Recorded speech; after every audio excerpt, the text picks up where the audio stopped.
Welcome to another edition of Packers Unscripted from Packers.com. I am Mike Spofford, joined, as always, by my partner in crime, Wes Hodkiewicz. We're coming to you here from our studios at Lambeau Field to continue, Wes, our discussion of Packers OTAs. We did our show earlier this week, kind of looking back at last week.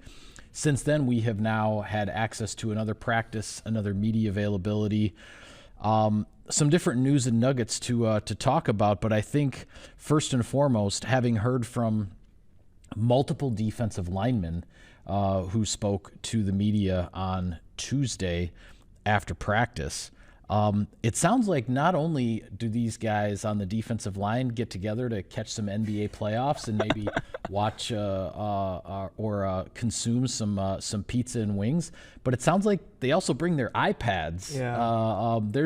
There's been some study sessions at Kenny Clark's house as part of kind of a little off-season bonding and improvement. It's so cool when you hear these type of stories too, because it's like it seems like yesterday it was little Kenny Clark with big personality Mike Daniels leading that room. Right. And Julius Peppers and Clay Matthews with the outside linebackers. And now here we are, year 10 for Kenny. He's the one now pulling guys together. He's the one now trying to build that camaraderie among the defensive line. So basically how the story goes is, you know, him and Rashawn Gary both have talked about this in the past. They've done a lot of stuff during the season. Thursday Night Football guys get together. They spend time. Kenny usually opens up his house to, you know, the younger guys on the roster. Come over, hang out, talk, whatever. Well, this offseason, if you know how a voluntary offseason program works, is whether you're here Monday through Thursday, Tuesday through Friday, depending on how the week orientates itself, guys are free to go when that 4-day week is over. Yeah. They can get on a plane, come back on Monday, do whatever they want. A lot of guys are choosing to stick around this year. And as Kenny said, and actually it was Rashawn that mentioned it, he's been here. This is his 7th season now. He's not done anything like this before where guys have been going over to Kenny and, yeah, they still do the wings, they still do the pizza, but now it's been going through the individual periods of practice, watching their film, as Kenny said, trying to show the guys, the younger guys on the roster, how to set up blocks, what the formations look like, this defense, understanding your role in it. I think that's an important piece right now for them because the defensive front is at an interesting little crossroads here. What they did well last year, 7th ranked run defense, best performance against the run in the last 15 years.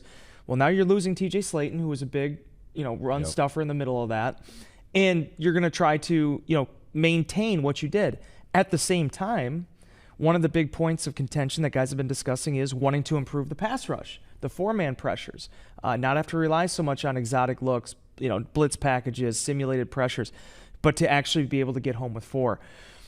And what Rashawn was saying is he feels like that right now has them set up with off to a fast start and believing that that's going to be something that's going to propel them forward now into the summer. A little interesting nugget that I took from that is not just the kind of the 11 on 11 and whatnot, and sometimes even they're watching film of other pass rushers around the league and sharing their thoughts as they examine other successful players. But they're also watching the individual drills that they're doing in practice. And I think what I took from that is that speaks to me to some of the new methods and techniques that are being taught by DeMarcus Covington, the new defensive line coach, that they want to watch those individual drills and how those things are coming along and get a chance to see how their teammates are executing those techniques and how different guys are coming along, because you and I have been there at practice. We see, the players line up for the certain drills and everybody kind of takes their turn. But when you're just standing there kind of waiting in line or catching your breath for the next rep or whatever, you're not necessarily watching the details of how your teammate is doing something. But if you watch the individual drills on film, you can look at every single guy. And leaders of the group like Kenny Clark and Rashawn Gary, they can take a look at how the younger guys are doing and maybe point some things out to help them out before the next practice, so that they maybe don't necessarily have to hear it from the coaches or have the coaches in their ear about stuff all the time. So it's an interesting process that the group is going through in the off season. As you said, there's a lot of focus on improving the pass rush. But they stopped the run pretty darn well last year. It's not, and there has been a change in position coaches, but it's not like you're just throwing everything out and starting over. There's a lot to work with here with what the Packers defensive line accomplished in the offseason. But the bottom line, as Kenny Clark said when he answered one of the questions about the pass rush, is it wasn't good enough. It wasn't good enough to win a championship, and these guys know that they can do better, that they can produce more, and that's what they're after. For sure, Mike. And also understanding where, I know you're going to probably talk about this in a second, but understanding where these guys are at too. I mean, I'm happy that Kenny finally sort of talked about what he was dealing with last season. Yeah. Like we knew there was a toe injury and there was a foot injury there that he'd been dealing with since Brazil. And he wasn't going to blame any turf. He wasn't going to go down that route when he was talking to us. But that's September, 4th? Yeah. And then the Packers First Friday of September. Yeah, the Packers are playing into mid to late January. I mean, that is a long time for that thing not to get a lot of time to heal. And he mentioned he had surgery right after the season on it. Lucas Vaness was dealing with some stuff. And it's not that injuries are an excuse. You're always going to have injuries in this game. But I think where is in the back of the Packers' minds is, okay, if we can get some of the things to go our way on the health front, if you bank on this young talent we have on this roster, we're going to get to where we want to go. And I think particularly on the defensive interior, we talk so much about the receiving core and how young they went there. Now, certainly having Kenny kind of skews the numbers, but they did the same exact thing on the defensive line. And we saw it with, Devontae Wyatt now going into year 4. You have Carl Brooks, Colby Wooden. This is a very young group still that now also has a lot of experience. Yeah, I think I just want to say this because we've heard a lot of stuff this offseason being tossed around about Kenny Clark going into year 10. He didn't have a great year 9, and is Kenny Clark at the end, and Lucas Van Ness not living up to his billing as a first-round draft pick to this point.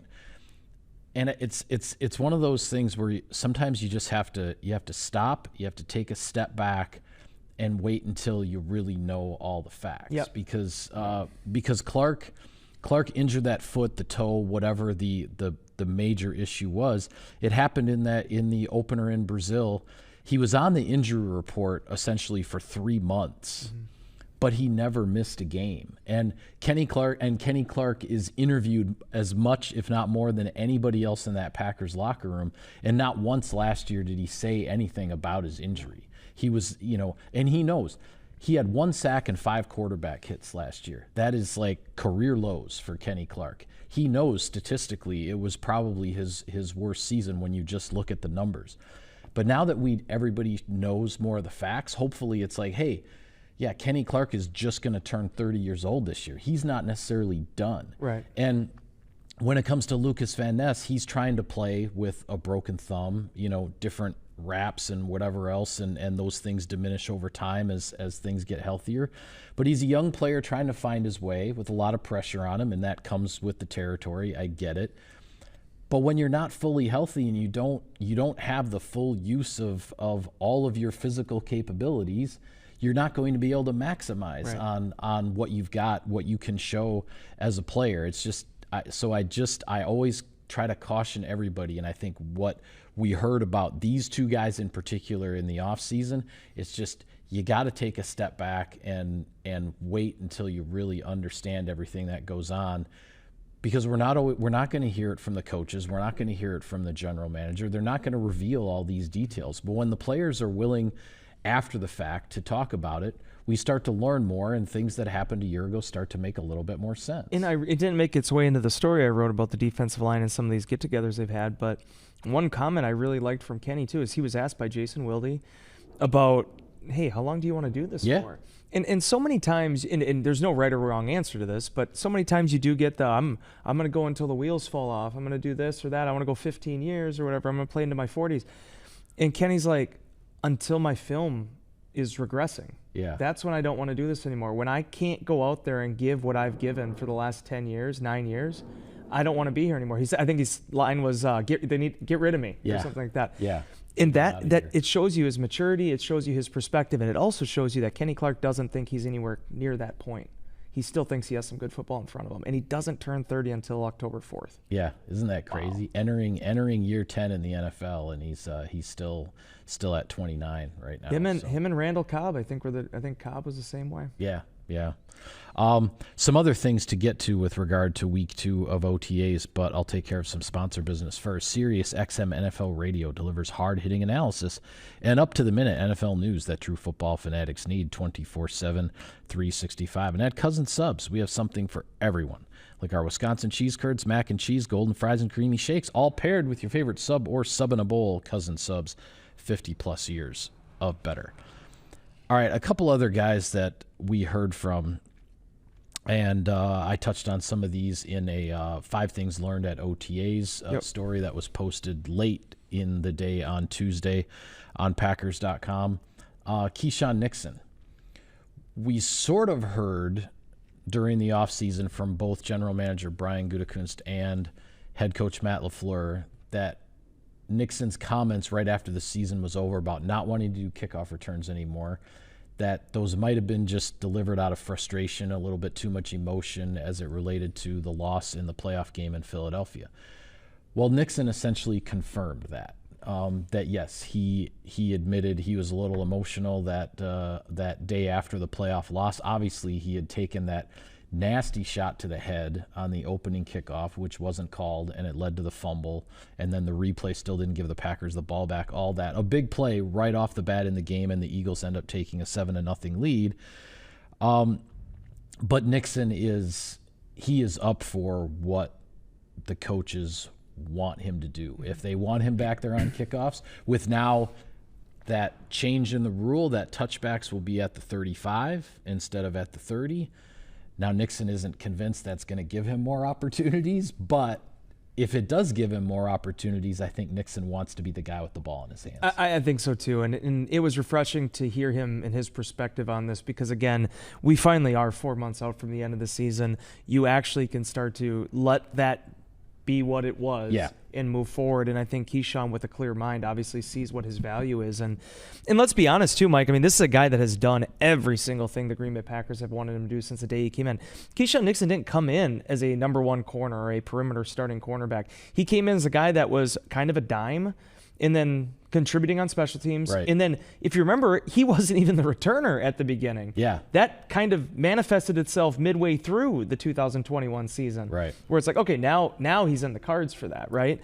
So, or I should say 22 season. Yeah. But be that as it may, here we are going into another season. I think the Packers, in watching these practices, they have a multitude of different options they can do with kickoffs, with punts. McCole Hardman is in that conversation. Matthew Golden is in that conversation. But like Keshan said, he's like, at the end of the day, when the game's on the line, I want the ball in my hand. So I think he will ultimately end up being a part of this kickoff consternation, whatever you want to call it, that the Packers are working through. What I'm curious to see is, with the role that he has now on defense, how much of that do you need to take off his plate? Maybe none. I mean, Jaden Reed's still returning punts and is, the leading receiver for Green Bay the past 2 seasons. So maybe Keshan will take the full complement.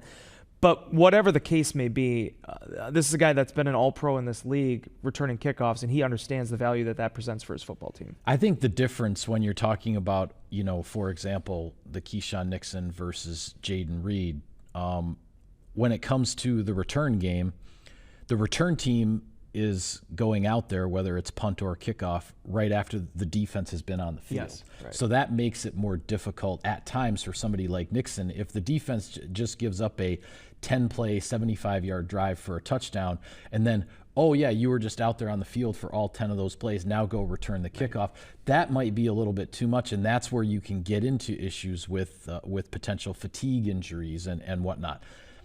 But on the opening kickoff of the game, on the opening kickoff of the second half, when a defensive player like Nixon is rested and ready to go, those may be the opportunities where then he is the kickoff returner, and maybe after a long defensive drive for a score, then somebody else goes back there. I'm just speculating here, in that regard. But we'll have to see. We'll have to see how that shakes out. Another player we heard from, wide receiver Romeo Doubs. He assured everyone that he's doing well off of the 2 concussions that he had late in the season. The second one coming in the playoff game in Philadelphia that sidelined him for the rest of that game. He didn't go into any details about his recovery. He didn't want to share that. He did say it was a long process, but he's doing well now. He certainly looks great on the practice field. But I think, again, in sort of these things like, okay, let's just take a step back here. And I know there were issues with Dobbs and the suspension last year, and it sounds like long ago everybody put that in the rearview mirror. But just step back and let's give Romeo Doubs his space to get where he wants to get health-wise, and let's see what he does in a contract year. That's the only thing I care about with 87 going into his 4th NFL season, is just making sure what happened at the end of last season, the human being, Romeo Doubs, the person, is good. Yeah. And then we'll take the football player thing from there. Fortunately, as you mentioned, he's looked great in the offseason program, which is a staple of Green Bay's summers the last 4 years. I mean, Romeo Doubs has always been a top performer in OTAs and minicamps, catches a ton of passes. He was doing it again during the 2-minute drill in practice, both last week and on Tuesday. So, yeah, I think that part of it is cool. The other thing I really like, too, he got talking about the young guys in that room. And as he mentioned, Matthew Golden, a stud, but he also talked about kind of the responsibility he feels to help bring those guys along. Yeah. He had some veterans, not a lot. He had a few. Sammy Watkins came in here. Obviously, Alan Lazard. A little taste there one season with Randall Cobb. But for the most part, him and Christian Watson have kind of had to drive that bus here the last 2 years. And for guys like Savion Williams, for Golden, for even, you look at a Dontavian Wicks, who's still an up-and-coming guy. I mean, these guys that have come in behind them, I really appreciate what he said, because he's like, I mean, they got drafted here. If they have questions, I'm going to help them. I'm going to do whatever I can to help bring them along. So, Romeo Doubs has been a pro his entire time here. It was unfortunate what happened last season, but it's cool to hear his perspective now on things, how he feels he improved from that whole experience, and now hopefully being able to stay healthy here going into 2025. Yeah, and another player we heard from, one we actually don't hear from a lot, just because he's not keen on a lot of the media stuff and doing interviews, but he's certainly a big part of this Packers team, is right tackle Zack Tom. And in a very engaging and extended conversation with reporters yesterday, it reminded me, or I sort of realized how easy it was to forget that while Zack Tom was an absolute rock at right tackle, and at the end of the season, he ends up, I believe, getting the 3rd most votes, all pro votes for the right tackle position, it becomes easy to forget that this guy had a torn pectoral muscle in the offseason. He didn't participate at all in OTAs or minicamp, and he got back on the practice field for basically the last 2 weeks of training camp to get himself ready to go week 1 and to be able to play in that opener in Brazil. And Zack Tom is as quiet and humble as they come, but you could sense he sort of revealed it a little bit that there was definitely some pride that he took in the fact that he got himself ready to play week 1, and he was ready to go when the bell rang last September, and certainly now going through this offseason completely healthy, not having to focus on rehab, being able to focus on really honing the craft and improving his game. He's got a lot of high hopes for himself, and for this team in general, obviously. So first and foremost, there's a part of me that still can't quite comprehend what him and Tucker Kraft were able to do. Yeah, Kraft as well. Both of those guys suffered the torn pecs early in the offseason program, don't participate in the offseason program, and then like the on-field stuff, and then both turn in career years in differing degrees, statistically or just kind of, perception-wise. And for Tom, not that it's obviously huge for Tucker as well, but for playing that position, that is fascinating, tearing your pec, because it's not just about how it's going to respond when you're playing again. It's how you build strength to play that position. Yeah. Looking at Zack Tom, I don't think he's going to be a 310-pound man when his playing days are over. You can sometimes see the structure, and I'm just like, okay, yeah, this is.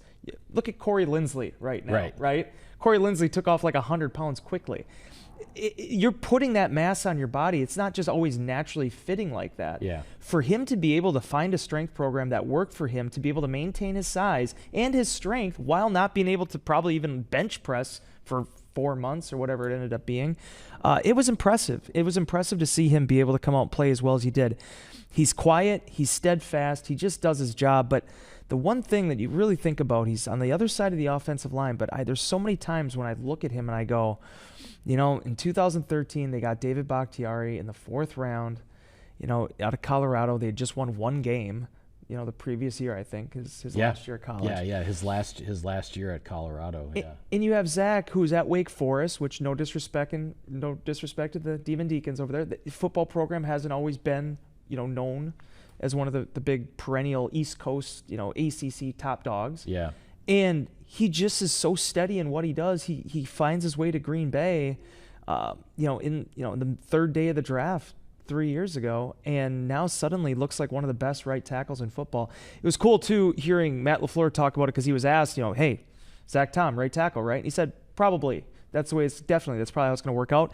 But still having his versatility in his back pocket too with all this, I don't know, Michael. Elton Jenkins has done some cool things for the Packers. I will never take anything away from what Elton has done, but Zach is a guy that has completely wowed me every single time. When he got here, I'm like, okay, that's a guard, maybe a center.